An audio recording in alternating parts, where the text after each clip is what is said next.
बहुत समय पहले की बात है। कासगंज नामक एक सुंदर सा गांव हुआ करता था। उस गांव में एक लकड़हारा रहता था जिसका नाम रामू था। रामू बहुत ही ईमानदार और मेहनती था। वह हमेशा अपने काम से खुश रहता था।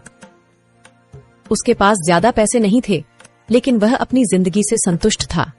रामू के परिवार में उसकी पत्नी और उसके 2 बच्चे थे। रामू सेठ लालचंद के यहाँ लकड़ी काटने का काम करता था और लकड़ी काटने के बदले में सेठ लालचंद रामू को पैसे देता था, जिससे रामू और उसके परिवार का जीवन व्यापन होता था। सुमन, मैं काम पर जा रहा हूँ। आज बहुत देर हो गया है, तो तुम बच्चों को स्कूल छोड़ाना। जी, स्कूल तो मैं छोड़ आऊंगी, लेकिन मोनू और चिंकी पिछले 2 दिन से कह रहे हैं कि उनके स्कूल की टीचर स्कूल की फीस मंगा रही है। हाँ, तो जाकर दे आओ ना स्कूल की फीस। अजी कहाँ से दूं? आप जो पगार लाते हैं उसमें मुश्किल से तो घर चल पाता है। अब उतनी सी तनख्वाह में मैं बच्चों की फीस का इंतजाम कैसे करूं? अजी मैं एक बात आपको साफ साफ कह देती हूँ, आप सेठ लालचंद जी से पगार बढ़ाने की बात कहिए। दिन पर दिन खर्च बढ़ता जा रहा है। बाजार में अगर सब्जी लेने निकलो तो सब्जियों के दाम आसमान छू रहे हैं, और बच्चों की पढ़ाई का खर्चा, घर का खर्चा अब इतनी कम तनख्वाह में कैसे गुजारा होगा? ठीक है, मैं आज ही सेठ जी से थोड़ा पगार बढ़ाने की बात करता हूँ। इतना कहकर रामू काम पर चला जाता है।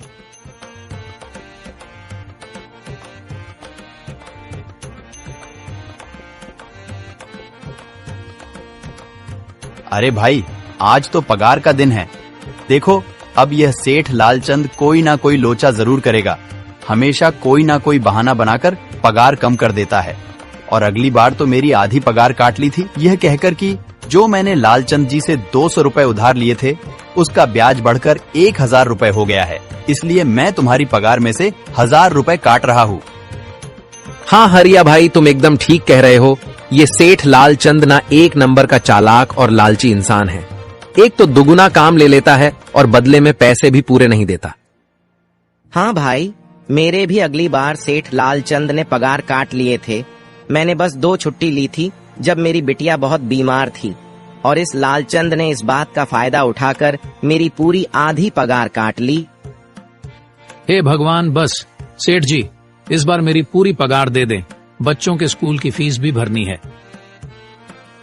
ऐसे सभी लकड़हारे अपने काम पर लग जाते हैं। काम करने के बाद सेठ लालचंद के पास जाते हैं। सेठ जी, महीना पूरा हो गया है, हमें हमारी तनख्वाह दे दीजिए। देखो भाइयों, अभी मेरे पास तुम्हें देने के लिए पैसे नहीं है। अभी माल नहीं बिका है, सारा माल गोदाम में ही पड़ा हुआ है। कल या परसों तक तुम्हें तुम्हारी तनख्वाह मिल जाएगी। पर सेठ जी, अभी हमारे पास बिल्कुल पैसे नहीं बचे हैं। घर का भी सामान लाना है, बच्चों की फीस भरनी है। अरे मैंने कहा तो सही, 1-2 दिन और रुक जाओ, कल या परसों तक पैसे मिल जाएंगे। अभी मेरे पास पैसे नहीं है। सभी लकड़हारे निराश मन से अपने अपने घर आ जाते हैं। अजी क्या हुआ? इस बार कितना पगार मिला है? सुमन, अभी कोई पगार नहीं मिला।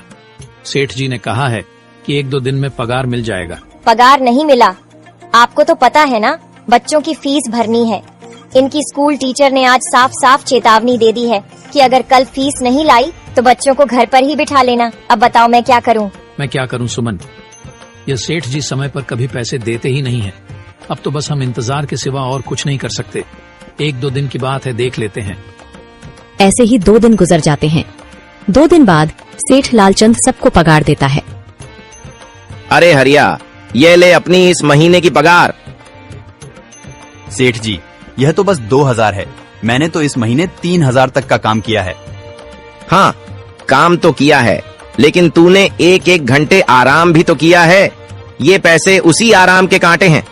पर सेठ जी, आपने तो कहा था 8 घंटे काम के महीने में 3000 मिलेंगे, और मैंने तो 8 घंटे काम किया और 1 घंटे आराम। देख हरिया, मुझे ज्यादा हिसाब किताब न समझा।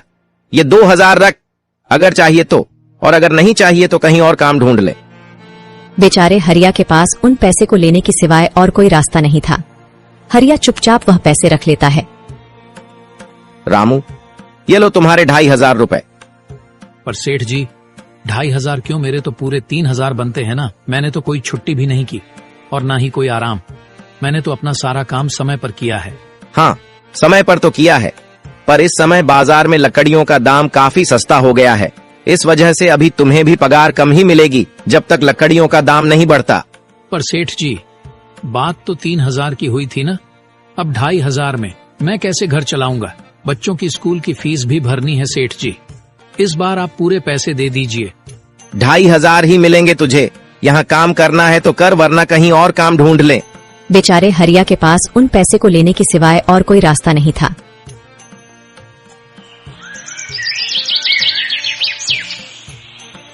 अरे भाई, यह सेठ लालचंद एक नंबर का बेईमान इंसान है। सारे पैसे अपने जेब में भर लेता है और बहाने बनाता है कि लकड़ियों के दाम सस्ते हो गए हैं। देख लेना, हम गरीबों की किसी न किसी दिन इसे जरूर हाय लगेगी। नहीं हरिया, ऐसे नहीं कहते। वह हमारे अन्नदाता है, आखिर उन्हीं के वजह से तो हमारा घर चल रहा है। अरे काहे का अन्नदाता? काम के पूरे पैसे तो देता नहीं है। पूरे महीने मेहनत करके भी क्या मिलते हैं? बस ये 2,000 रुपए, इसमें घर खर्च कैसे चलाएं? ऐसे तो हम कभी तरक्की नहीं कर पाएंगे। और हम कर भी क्या सकते हैं हरिया? हमें लकड़ी काटने की सिवा और कोई काम कहाँ आता है? और कोई काम खोलना भी चाहे तो उसके लिए हमारे पास इतने पैसे कहाँ हैं? अब जो भी हो, हमारा तो बस ये सेठ लालचंद ही सहारा है ना। कुछ देर बातें करने के बाद अपने घर की ओर निकल पड़ते हैं। जी आ गए आप। कितनी पगार मिला है? सुमन, इस बार सेठ जी ने बस 2,500 रुपए ही दिए हैं। बस 2,000? इतने में कैसे घर चलाएंगे? बच्चों की फीस में ही 1,000 रुपए निकल जाएंगे, फिर 1,500 में क्या क्या करेंगे? अब मैं क्या कहूँ सुमन, अब तुम्हें इसी में ही गुजारा करना होगा। तुम सबसे पहले बच्चों की फीस भर देना, इसके बाद बाकी का मैं देखता हूँ। अजी आप क्या देख लोगे? सेठ जी से पूरे पैसे तो मांगे नहीं गए आपसे? नहीं सुमन, मैंने सेठ जी से पैसों के लिए कहा था, पर सेठ जी ने साफ इनकार कर दिया और कहा, यह लेना है तो लो, वरना कहीं और काम ढूंढ सकते हो। मैं सोच रहा हूं कि लकड़ी काटने के बाद मैं कहीं और भी काम ढूंढ लूं। सेठ जी के यहां से काम करने के बाद मैं दूसरी जगह पर काम किया करूंगा, इससे कुछ ज्यादा आमदनी हो जाएगी। आज ही मैं सेठ जी के यहां पर काम करने के बाद और भी जगह काम ढूंढने जाऊंगा। इतना कहकर रामू काम पर निकल जाता है और जैसा कि रामू ने कहा था, वह लालचंद के यहाँ काम करने के बाद काम की तलाश में निकल जाता है। रामू पूरे गांव में काम ढूंढता है, दुकानों दुकानों पर जाकर लोगों से काम मांगता है, मगर हर जगह रामू को केवल निराशा ही हाथ लगती है। अंत में थक हार कर रामू वापस जाने लगता है। तभी वह देखता है कि अचानक बहुत सारे भैंसों का झुंड उसकी तरफ दौड़े आ रहा है। यह देखकर रामू बहुत डर जाता है। वह इधर उधर देखता है तो उसे एक गुफा दिखती है और वह गुफा में जाकर छुप जाता है। जब भैंसों का झुंड वहां से निकल जाता है, तब रामू की जान में जान आती है। हे भगवान, आज तो बाल बाल बच गया मैं, वरना आज तो मैं इन भैंसों के पैरों तलों तो कुचला ही जाता। पर यह मैं कहाँ आ गया? रामू यह सब सोच ही रहा था कि तभी उसकी नजर गुफा में रखी एक टोकरी पर जाती है। रामू उस टोकरी के पास जाता है। ये कैसी गुफा है? ये कैसी टोकरी यहाँ पड़ी है? इसे मैं घर ले जाता हूँ, सामान रखने के काम आ जाएगी। रामू जैसे ही उस टोकरी को हाथ लगाता है, गुफा में से एक आवाज आती है, रुक जाओ, इसे छूने की कोशिश मत करो। यह आवाज सुनकर रामू एकदम पीछे हट जाता है।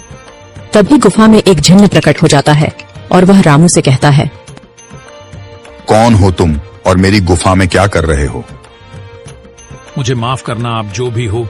कुछ भैंसों का झुंड मेरे पीछे पड़ गया था और उनसे बचने के लिए मैं इस गुफा में आकर छिप गया और फिर मेरी नजर इस टोकरी पर गई। माफ कीजिए, मुझे लगा यहाँ कोई नहीं है तो यह टोकरी किसी की नहीं होगी, इसलिए मैंने इसे छुआ। रामू, तुम्हें डरने की जरूरत नहीं है। मैं तुम्हारे बारे में सब जानता हूँ। मेरी नजर एक बार भी जिस पर पड़ जाती है, मैं उसका इतिहास अपनी खुली आंखों से देख सकता हूँ। पर आप है कौन और आप इतने विचित्र क्यों दिखाई पड़ रहे हैं? आप अपना परिचय दीजिए। कौन है आप? मैं एक जिन हूँ और मैं कई सालों से इस गुफा की रक्षा कर रहा हूँ। यह गुफा मेरे पूर्वजों की है। इस गुफा में केवल वही इंसान घुस सकता है जिसका मन बिल्कुल पवित्र हो। अगर तुम अपवित्र होते तो तुम इस गुफा में कभी नहीं घुस पाते। तुम एक सच्चे इंसान हो, इसलिए तुम इस गुफा में घुस पाए और इस टोकरी को छू पाए। अब तुमने इस टोकरी को छुआ है तो यह टोकरी तुम्हारी हुई। नहीं, मुझे ये टोकरी नहीं चाहिए, मैं तो बस देख रहा था। डरो मत रामू, तुम ये टोकरी ले जाओ। ये कोई साधारण टोकरी नहीं है, बल्कि यह जादुई टोकरी है। जादुई टोकरी? क्या यह वही जादुई टोकरी है जिसके बारे में हमारी दादी कहानी सुनाई करती थी कि किसी गांव में एक जादुई टोकरी हुआ करती थी और वह सबकी इच्छाएं पूरी करती थी? हाँ रामू, ये वही जादुई टोकरी है। अब तुम इस टोकरी के मालिक हो। तुम इसके इस्तेमाल से अपनी स्थिति सुधार सकते हो, पर याद रखना, तुम जो भी वस्तु इस टोकरी में एक बार डालोगे, वह चीज ही तुम्हें बार बार इस टोकरी में डालनी होगी। इसके अलावा तुम और दूसरी कोई चीज इस टोकरी में नहीं डाल सकते। अगर तुमने ऐसा किया तो इसका परिणाम तुम्हें ही भुगतना होगा। मेरी इस बात को हमेशा ध्यान में रखना और सोच समझकर बिना लालच किए इस टोकरी में वह ही सामान रखना जिसकी तुम्हें जरूरत हो। रामू टोकरी को लेकर घर आ जाता है। सुमन, ये देखो, ये मैं क्या लेकर आया हूँ। क्या लाए हो आप? बस ये एक टोकरी। सबसे पहले यह बताइए, आप तो काम की तलाश में गए थे ना, तो कोई दूसरा काम मिला कि नहीं? नहीं। अरे सुमन, मेरी पूरी बात तो सुनो। ये कोई ऐसी वैसी टोकरी नहीं है, बल्कि ये एक जादुई टोकरी है। रामू सुमन को वह सारी घटना के बारे में बताता है जो उसके साथ हुई। अच्छा, तो आपका कहने का मतलब है कि इस टोकरी में हमें कोई ऐसी चीज डालनी होगी जिसकी हमें सबसे ज्यादा जरूरत हो। हाँ सुमन, हमें सोच समझकर ही इसमें कोई चीज डालनी होगी। रामू थोड़ी देर सोचता है, फिर उसका ध्यान उन लकड़ियों पर जाता है जो एक बार उसने सुमन को रखने को दी थी। सुमन, तुम्हें याद है, एक बार मैं जंगलों में लकड़ियां काटने गया था तो मुझे एक चंदन की लकड़ी मिली थी और वह मैंने तुम्हें लाकर दे दी थी। हाँ, दी तो थी। तो तुम उस लकड़ी को ले आओ। हम उस चंदन की लकड़ी को ही इसमें डालेंगे और उस लकड़ी से अपना एक व्यापार शुरू करेंगे। सुमन चंदन की लकड़ी को ले आती है और उसे टोकरी में डाल देती है। वह जैसे ही चंदन की लकड़ी उस टोकरी में डालते हैं, उसमें कई सारी लकड़ियां आ जाती हैं। अरे वह, यह तो चमत्कार ही हो गया। ये देखिए, कितनी सारी चंदन की लकड़ियां हो गई। अगर आप इसको बेचेंगे तो इससे काफी अच्छे पैसे मिलेंगे। हाँ राधा, मैं कल सुबह बाजार जाकर इनको बेच आऊंगा और जो पैसे मिलेंगे उससे हम अपने मोनू और चिंकी के स्कूल की फीस भर देंगे और बाकी बचे पैसों को संभाल कर रख लेंगे। अगले दिन रामू लालचंद सेठ के यहाँ काम पर न जाकर चंदन की लकड़ियों को बेचने के लिए बाजार की ओर निकल पड़ता है। वहाँ पर रामू चंदन की लकड़ियों को बहुत ही कम दामों में बेचा, जिसकी वजह से आम लोगों के साथ साथ बड़े व्यापारियों ने भी रामू से चंदन की लकड़ियां खरीदी। लकड़ियों को बेचकर रामू को काफी अच्छे पैसे मिले। पैसों को लेकर चंदन घर आ जाता है। ये देखो सुमन, उन लकड़ियों को बेचकर मुझे कितने सारे पैसे मिले हैं। ये लो कुछ पैसे, इससे तुम कल मोनू और चिंकी के स्कूल की फीस भर देना। अच्छा, तो मैं काम पर जाता हूँ। अजी, आपके पास तो अब यह जादुई टोकरी है, तो अब आपको उस सेठ लालचंद के यहाँ काम करने की क्या जरूरत है? हाँ सुमन, मैं सेठ लालचंद जी के यहाँ काम पर नहीं जा रहा, बल्कि मैं तो वहाँ पर जो काम कर रहे बाकी के लकड़हारे हैं उन्हें ये खुशी की खबर देने जा रहा हूँ, क्योंकि सेठ लालचंद जी से मेरे साथ साथ वह लकड़हारे भी बहुत परेशान थे। इसलिए अगर मेरा भला हो रहा है तो क्यों ना मैं उन सभी का भला करूं। वह सभी बहुत ईमानदार लकड़हारे हैं, वह सभी बहुत मेहनत से काम करते हैं, मगर लालचंद ने कभी भी उनको उनकी मेहनत के सही पैसे नहीं दिए। इसलिए मैंने सोचा है क्यों ना मैं उनको अपने इस काम में शामिल कर लूं। हाँ जी, बात तो आपकी बिल्कुल सही है। अगर आप सभी लोग एक साथ मिलकर काम करेंगे तो हम सब बहुत जल्द ही तरक्की हासिल कर लेंगे।